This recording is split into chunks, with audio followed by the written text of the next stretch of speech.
여러분들 안녕하세요. 3차시 수업 시작하겠습니다. 여러분들 1차 시에는 오리엔테이션에 대한 수업을 했고요. 2차 시 수업에서는 이 현대미술에 대한 아주 기본적인 것들을 흐름을 했습니다. 3차 시 수업에는 여러분들이 이제 조사하는 수업으로 진행을 할 거고요. 여러분들이 또 어떻게 이런 것들을 조사를 어떻게 해야 되는지에 대한 설명을 간단하게 설명을 해드리겠습니다.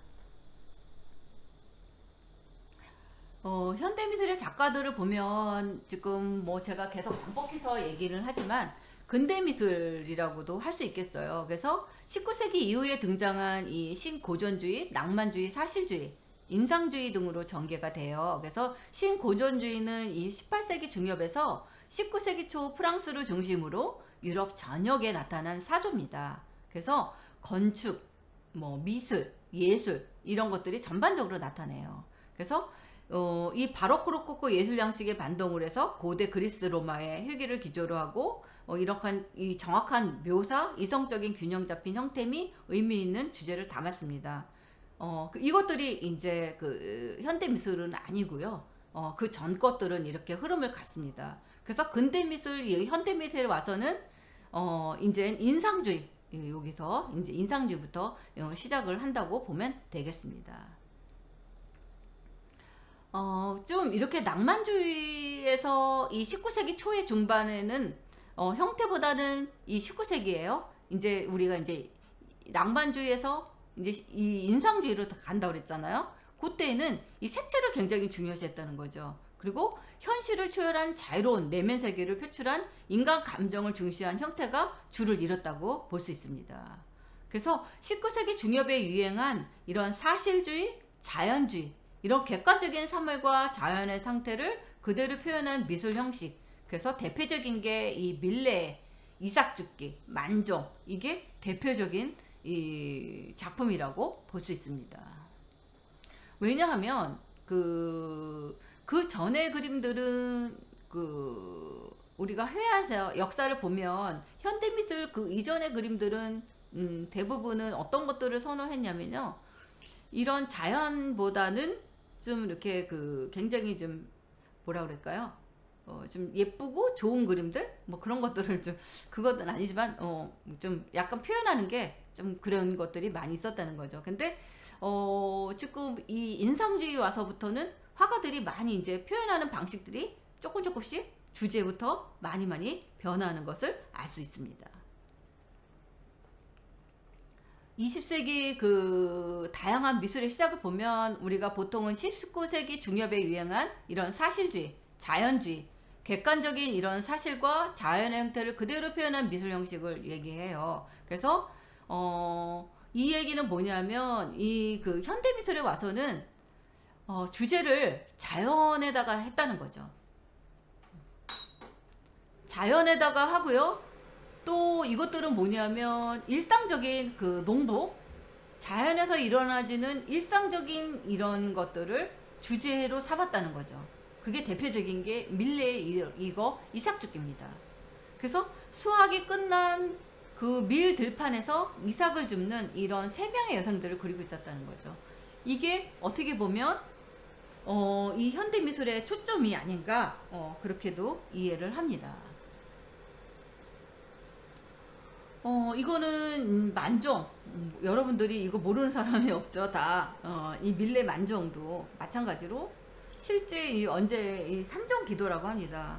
해가 저무는 저런 그 일상적인 일터에서 감자를 캐던 중에 이 종소리를 듣고 이렇게 기도를 하는 모습. 이것을 그냥 일상적인 이런 것들을 표현을 해서 그림을 그렸다고 할 수 있습니다. 그래서 밀레는 원래 그 사실주의와 인상주의 그 두 교두부를 역할을 하고 있어요. 그래서 아름다운 자연 경관을 묘사하고 19세기 중반에 미술사를 장식을 했고요. 또 이는 인상주의 탄생에 큰 영향을 미쳤다고 할 수 있습니다. 그 영향을 받은 대표적인 학계가 누구냐면 빈센트 가호고. 또 고흐는 그 밀레 예술뿐만 아니라 삶까지도 자신의 모범으로 삼고서 밀레를 따르기 위해서 끊임없이 노력한 대표적인 화가입니다. 그 중에 대표적인 또 우리나라의 화가는 누구냐면 박수근입니다. 박수근 화가도 유명하잖아요. 그 화가도 어렸을 때 밀레 작품을 보고 감동을 받아서 내가 화가가 되겠다는 그런 꿈도 했다고 합니다. 그래서 고흐도 이 밀레 작품을 수십 점 모작해서 그림을 그리기 시작을 해서 자기 작품이 나옵니다. 그래서 대부분 보면 화가들도 처음부터 이렇게 다 그 유명한 그림들이 나오진 않아요. 다 이렇게 누구의 작품들을 흉내내고 따라하고 모작하고 그러면서 거기에서 나만의 뭔가가 이제 나오기 시작을 하는 거죠. 그래서 이 고흐도 밀레 작품을 많이 이렇게 모작으로 해서 그림을 그렸다는 사실입니다.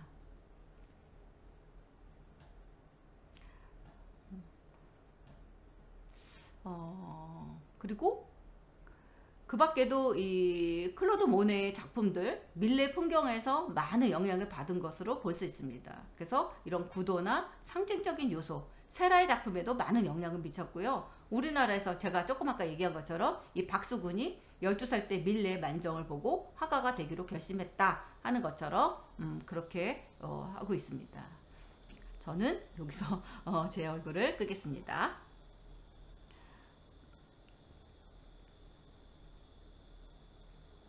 그 다음에는 뭐냐면요. 여러분들 그 현대미술을 어떤 식으로 감상을 해야 되는가 이제 그게 또 궁금할 것 같아요. 그래서 현대미술을 여러 가지 방법으로 감상하여 봅시다 하고 제가 이걸 한번 준비해 봤어요. 어떤 식으로 이것들을 해야 되나 하고 현대미술을 감상할 수 있는 방법은 뭐 다양하게 많이 있어요. 뭐 전시장을 찾아가서 감상하기도 하고 인터넷을 통해서 감상하기도 하고 또 이런 도록이나 팜플렛이나 아니면 영상 자료 등을 보고 감상할 수도 있고요. 또 도서관에서 화집을 찾아서 보고 감상할 수도 있습니다.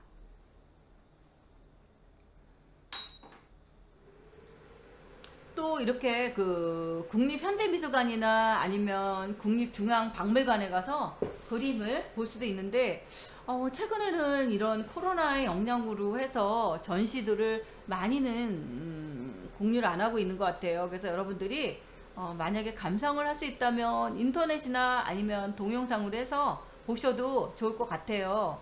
그래서 이렇게 볼 수 있는 감상할 수 있는 방법들은 굉장히 다양하게 많이 있으니까 여러분들이 제 수업을 들으면서는 이렇게 좀 하나 둘 뭐 이렇게 감상도 할 수 있는 그런 시간을 가졌으면 좋겠습니다. 이렇게 전시장도 갈 수 있고 화랑도 갈 수 있고 공원에서 하는 조각 그 작품도 있을 거고 미술관도 있을 거고 박물관도 있을 거고 그래서 이렇게 다양하게 볼 수 있는 방법들이 있는데 이것들을 기회가 된다면 한 번쯤은 가서 보면 좋을 것 같아서 이렇게 제가 준비를 좀 해봤습니다.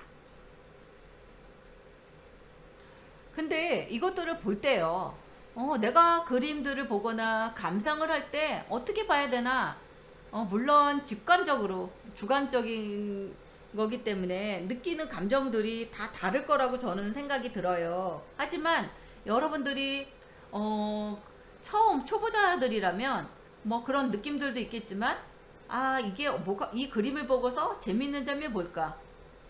어떤 재료로 했을까? 어떤 표현을 한 건가? 여기서 아름다운 것들의 특징이 뭘까? 여긴 좀 새로운 기법을 사용한 걸까? 이 제작 의도에 나타난 느낌이 뭐지? 하고 여러분들이 이런 한 5가지 요소를 가지고서 여러분들이 감상을 하거나 느낀다면 훨씬 더 여러분들이 미술을 감상을 할 수 있을 것 같고 이 미술에 대한 이것들을 바탕으로 해서 디자인적 사고를 응용을 할 수 있다는 생각도 듭니다. 죄송합니다.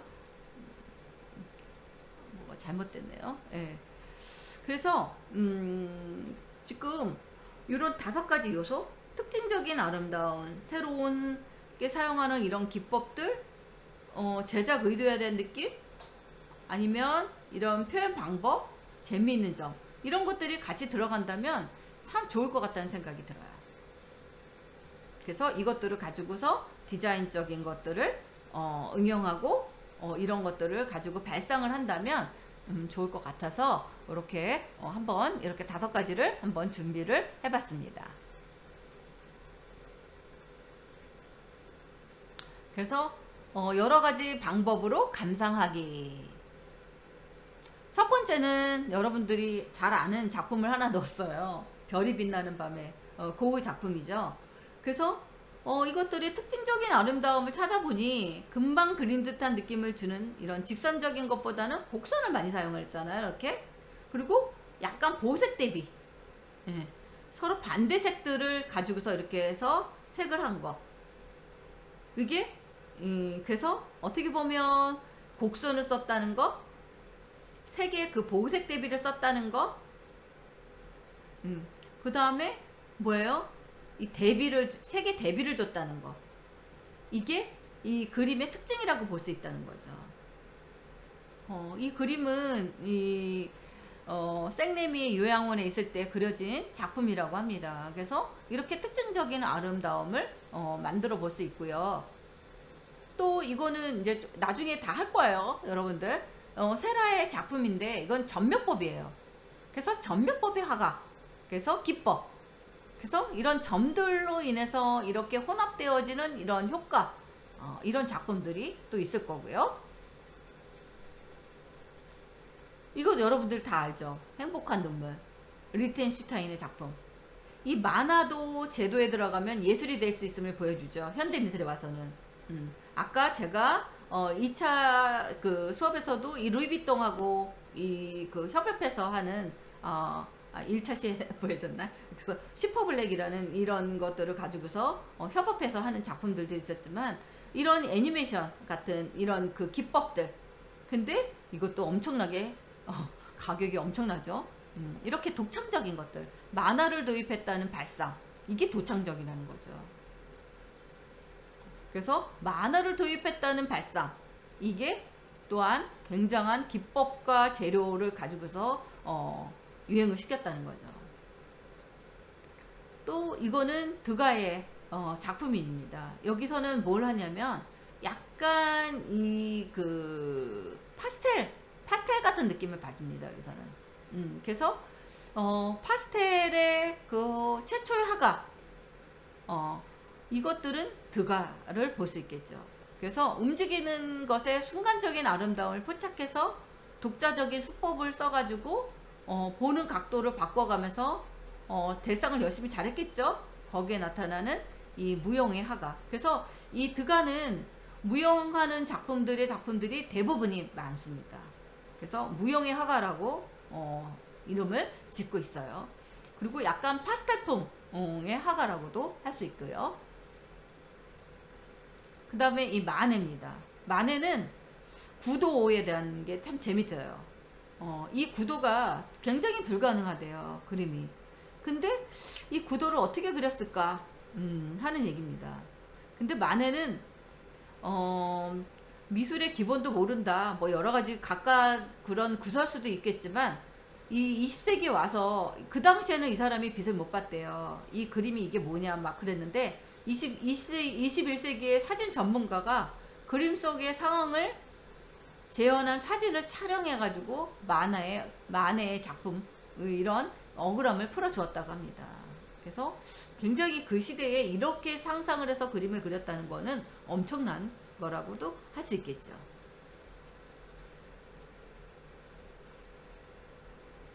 이거 여러분들이 다 아는 작품입니다. 이 듀샹의 마르셀 듀샹의 샘이라는 거죠. 이게 처음에 났을 때 난리가 났었죠. 나도 이거는 작품을 넣을 수 있겠다. 이걸 작품이라고 놨느냐. 뭐 굉장한 이야기들이 많았습니다. 하지만 이 듀샹은 버려진 병기에다가 샘이라는 이름을 여기다가 이렇게 썼어요. 거기에다가 기성품도 뭐예요? 예술작품이 될 수 있다는 이런 개념을 가르쳐 준 거죠. 그래서 이게 개념 미술의 창시자입니다. 그래서 왜 기성품은 작품이 될 수 없느냐? 기성품도 작품이 될 수 있어. 너네들은 이런 것들을 한번 시도해 본 적이 있어? 내가 최초야. 그렇게 해서 이런 그 셈이라는 작품이 나왔고요. 듀상은 그래서 유명해졌고요. 그래서 이런 것들의 작품이 된다는 것들을 일깨워주면서 개념 미술의 창시자로 뽑습니다. 이렇게 다양한 뭐 기법이라든가 느낌이라든가 뭐 재료에 대한 거라든가 이런 것들이 많이 있고요. 그래서 요번에 여러분들이 내가 좋아하는 화가, 내가 좋아하는 작품, 화가나 작품 중에 하나 만들어 와서 여러분들 현대미술 작가 중에 한 사람을 넣어서 여기다가 작품을 찾아가지고 붙이세요. 아니면 그 여러분들이 뭐 캡처를 해서 붙이든 아니면 이거를 출력을 해서 오려서 붙이든 상관없습니다. 그렇게 해서 내가 보는 느낌은 이 그림에서 어떤 느낌을 받습니다 하는 것들을 한번 해보는 과제 시간을 가져보려고 해요. 그리는 게 아니라 여러분들이 찾는 겁니다. 내가 좋아하는 화가 작품, 뭐 예를 들어서 아까 얘기한 것처럼 방고우의 작품을 여기다가 넣어서 나는 이 방고우의 뭐 어떤 느낌, 이 그림을 보면 어떤 느낌을 보고 어떤 생각을 받고 이 사람의 기법은 어땠고, 여러분들이 자유롭게 하는 겁니다. 정답은 없어요. 여러분들 여기서는 굉장히 주관적인 거기 때문에 내가 좋아하고 아니면 내가 좋아하는 화가나 내가 좋아하는 작품들을 조사해서 여기다가 붙여서 하나를 해도 되고요. 2개를 붙여도 됩니다. 자유롭습니다. 정답이 있는 게 아닙니다. 그래서 자유롭게 여러분들이 그림을 짜라 올려서 붙여도 콜라주로 해도 되고 하나를 해도 되고 뭐 여러 가지 형태를 나타내도 되고, 이거는 언제까지나 주관적이기 때문에 여러분들이 원하는 대로 해서 여기다가 붙여서 여기다가 느낀 점들을 여러분들을 적어주시면 되겠습니다. 그래서 이게 과제예요. 어렵지 않죠? 여러분들이 내가 그 현대미술에서 알고 있는 그런 작품들을 하나만 좀 선정해서 한번 붙여보는 시간을 가져보려고 해요. 그래서 현대미술의 화가는 인상주의 이후입니다. 그래서 19세기 이후에 그 밀레 이후에 나타나는 아까 얘기한 그 5명 화가를 반복해서 붙여도 돼요. 상관은 없습니다. 뭐 그 외에 피카소도 있고 많죠. 뭐 몬드리안도 있고 뭐 그 외에 굉장히 많이 있습니다. 그 중에 내가 마음에 드는 것들을 하나를 붙여도 되고 뭐 여러 가지를 붙여서 콜라지를 만들어서 느끼는 감정들을 붙여도 되고 뭐 자유롭게 주관적인 거니까 그렇게 해서 여기다가 작품 붙이고 여기다가 글로 여러분들이 쓰는 그 과제 시간을 가져보려고 하니까 제 수업이 지금 이제 끝날 거예요. 그래서 이 수업이 끝나고 여러분들이 이어서 이것들을 다운로드 받아서 수업을 이어서 해주시면 감사하겠습니다. 이해되셨죠, 여러분들? 네, 이해할 거라고 믿습니다. 그렇게 해서 여러분들 과제방에 그 마지막 페이지 있죠? 과제방에는 요것만 하나만 올려주시면 돼요. 요 한 페이지만 학과하고 학년하고 이름 쓰셔서 그 과제 제가 1차시 수업에 얘기했던 그 과제방에다가 올려주시면 되겠습니다. 이해되셨죠? 네, 그래서 수업은 오늘 여기까지 진행을 하고요. 이 수업이 끝난 이후에는 여러분들이 과제를 수업 시간의 연장이라고 생각하시면 되겠죠? 그래서 수업을